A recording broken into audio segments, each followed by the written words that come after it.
А до 9 часот, како што веќе најавив, минатата недела во Прилеп, чисто ладнокрвно, некој наш сограѓанин си одлучил да земе во рацете огнено оружје, да излезе на улица каде што живеат граѓани и да убие 6 кучиња, од кои што не биле сите улични. На оваа тема до 9 часот во Македонија наутро утрово и околу тоа како се подржуваат институциите едни меѓу други и зошто сите всушност молчат на оваа тема. Добро утро за Елена Пипонска, активист. Добро утро и добро ми дојде, Елена. Добро утро, ви благодарам за поканата. Ајде прво накратко, пред да го вклучиме и нашиот соговорник на Скайп, момчето кое што всушност го објави ова и чиј што домашен миленик настрада. Што се случува? Веројатно, зошто? Да. Веројатно он ќе ви ги каже повеќето детали за случајот. Сакам да кажам зошто се осмелуваат луѓето на вакво. Од тоа што дознавме, убиени се 6 кучиња. Зошто луѓето се осмелуваат? Јас не би имал одговор, за тоа што мене ми е тешко да поверувам дека некој би излегол од дома и би направил нешто такво. Јас не можам да ја најдам причината за едно такво дело. Зар не треба институциите да реагираат малку посовесно, бидејќи станува збор за населено место каде што живеат и луѓе, ајде од таа страна која фатиме темата? Значи, ова не станува збор само за убиство и за мачење на животни, туку со самото излегување на јавен простор со пушка предизвикува и општа опасност. Значи, ова е второ кривично дело кое го прати неговото дејствие. Институциите, зошто, видете, во Македонија се создаде една пракса на неказнивост, на немање на никаква последица за сторители, на немање на никаква санкција. Едноставно, институциите, вакви какви што се, дозволија да секој може да направи било што, па и едно вакво грозоморие и при тоа да си шета слободно утре пак и да не одговара за тоа. И да убива повторно и повторно и повторно. Дејан Компаниевски ни е на Скайп утрово. Дејан е од Прилеп, објави за овој случај, неговиот домашен миленик за жал настрада. Дејан, доколку се гледаме и слушаме, добро утро и добро дојде во Македонија наутро. Ајде едно накратко резиме за тоа што се случи минатата недела во Прилеп и имате ли реакција од институциите овие денови дека ќе помогнат да се најде сторителот? Добро утро, поздрав до вас во студиото и до сите љубители на сите животни. За жал ќе морам малку да ве коригирам, значи во разговор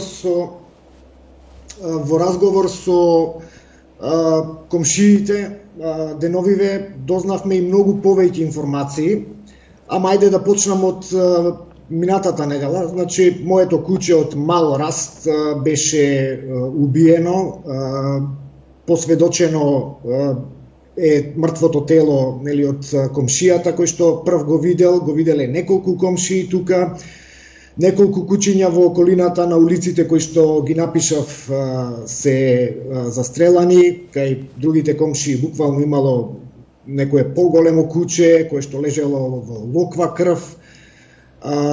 Исто така забележани се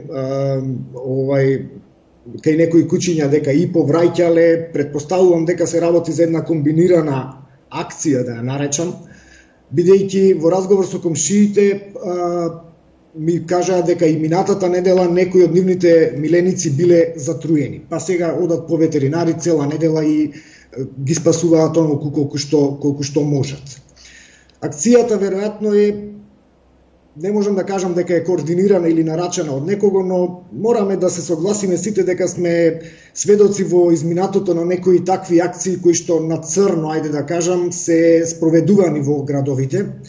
Имам информација исто така дека во Центарот за јавно здравје во Прилеп се пријавуваат повеќе од 80 пријави има месечно, за кои што општината исплаќа некакви оштети, некакви средства. И веројатно ова е тој непопуларен начин кој што го гледам и во останатите градови во Македонија, да се намали бројноста на скитниците. Но помеѓу скитниците исто понекогаш може да се најди некое собственичко куче, како што беше моето и од еден друг комшија, кои што беа чипирани, значи има микрочип. После случката кучињата се собрани, пријавено е од комшиите во комуналната служба, Кучињата се собрани и се фрлени во депонија, без при тоа да бидат прочитани тие микрочипови и ние како сопственици да бидеме известени или па дури и казнети, го прифаќаме и тоа. Заради оваа информација, за добивање на поточни информации, се обратив до јавното комунално предпријатие Комуналецот Прилеп и до нивната шелтер и шинтер служба, кои што се уште ми немаат одговорено. Значи, барањето беше поставено на мейл и писмено исто така лично доставено до архивата. Дејан, тука би те прекинал кога веќе ги споменавме од Комуналец, секако и ние пробавме за оваа тема да побараме луѓе од различни страни. Ќе ги замолам колегите од режија само да ја слушнеме нивната реакција. Добивме, јас искомуницирав и со нивниот потпарол, чинам госпоѓа Лилјана, уште во средата минатата недела баравме и нивна изјава, меѓутоа ете не удостоја со мейл од само 2 реченици. Еве која е нивната реакција во продолжение.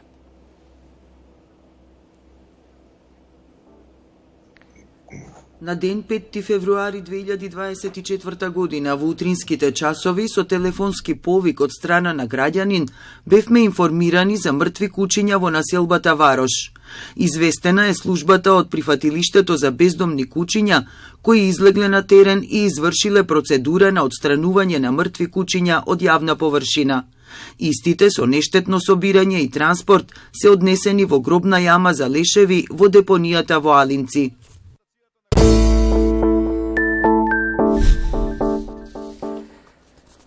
Дејан, ова беше реакцијата од Комуналецот од Прилеп, додека вие чекате одговор.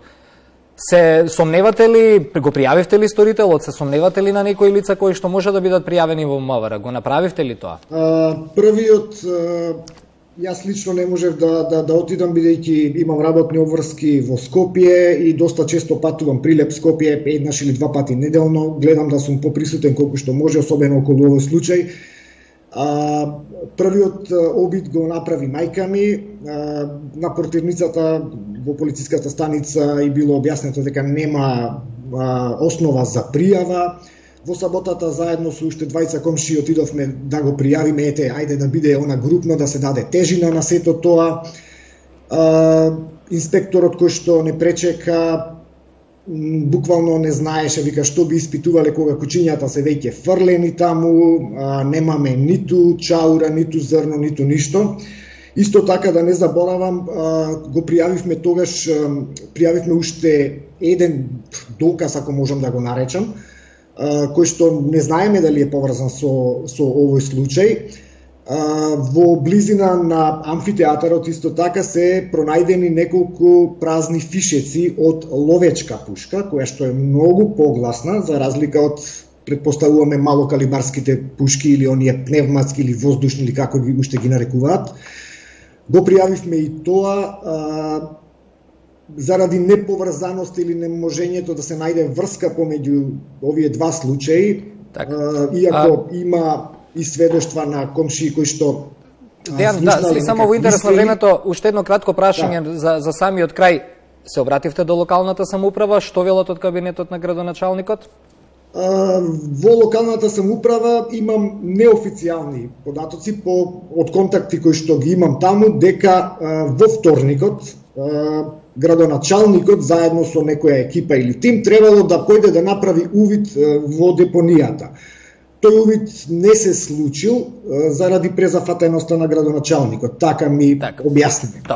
Презафатени беа од општина да одговорат и на нашите повици, се надеваме дека во петок ќе успееме да го добиеме и нивниот став. Дејан, благодарам за ова вклучување во Македонија наутро и за изнесувањето на твојата страна. Само уште нешто. Исто случајот е пријавен во Агенцијата за храна и ветерина, каде што се дадени и прилози. Се надевам дека тие како највисока институција за заштита на животните и нивната благосостојба ќе сторат се што е во нивната надлежност. А и ние како медиуми секако благодариме, сите што се достапни за изјава си ја кажува секогаш својата страна, зашто институциите, се уште ги чекаме, останува на нив. Елена, се враќаме на вас, доаѓаме до моментот неказнивост. Едноставно, ова треба да го прифатиме како некое ново нормално. Излегува човек во градска средина, убива животни и тоа е, ќе дојдеме, ќе ги собереме и ќе ги фрлиме на депонија и толку, завршува приказната. Што е пораката? За жал, тоа е реалноста. Мислам дека не можеме да го прифатиме, ама тоа за сега се случува. Вие ќе се сетите лани во Струга, истото се случи. И јас колку што знам, според моите сознанија, се уште нема покренат обвинителен акт против сторителите. При тоа, ние како активисти за заштита на животните поднесовме и кривична пријава за злоупотреба на службена положба на градоначалникот на општина Струга. Меѓутоа добивме еден навистина, не знам како да го наречам, смешен одговор од страна на јавното обвинителство дека злоупотреба на службена положба е дело што не се гони по службена должност. И тука завршува се. Па, мислам, тука завршува се, меѓутоа злоупотреба на службена положба се гони по службена должност и веројатно сите но завршува се кај нас, сите правници ќе се насмеат на нивниот одговор. Не знам како не дојдоа до идеја барем да смислат нешто поосновано. Исто така ќе се сетите на пред неколку години во Пехчево, кога живи отруени кучиња беа товарени со багер со цел да бидат закопани.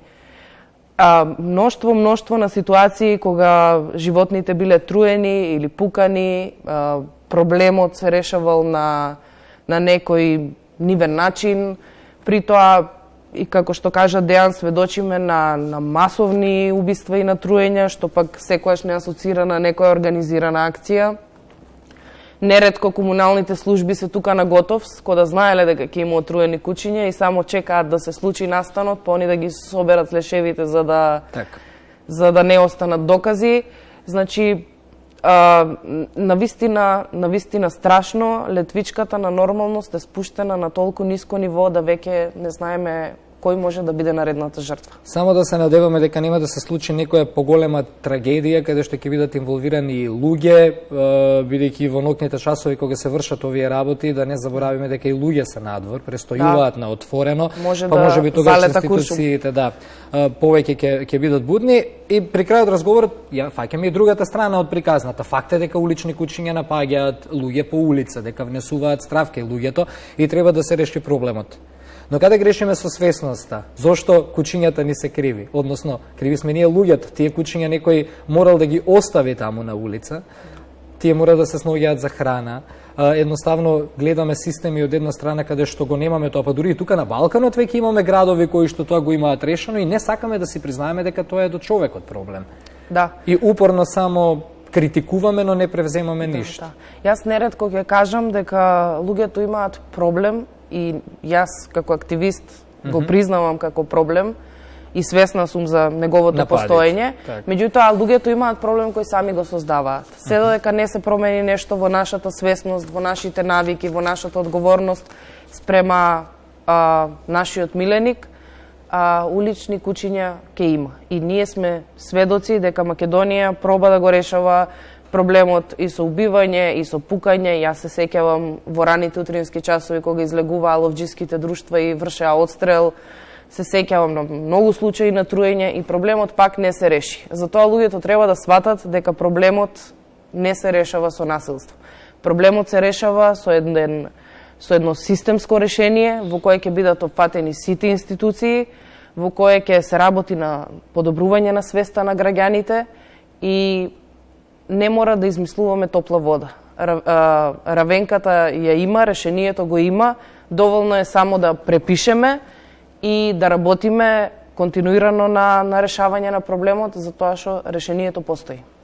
Но и никогаш не е гаранција дека човек што посегнал по оружје и пукал во населена градска средина, тоа нема повторно да го повтори или да направи за несреќа некој посериозен општествен проблем, затоа време институциите да се разбудат из овие случаи.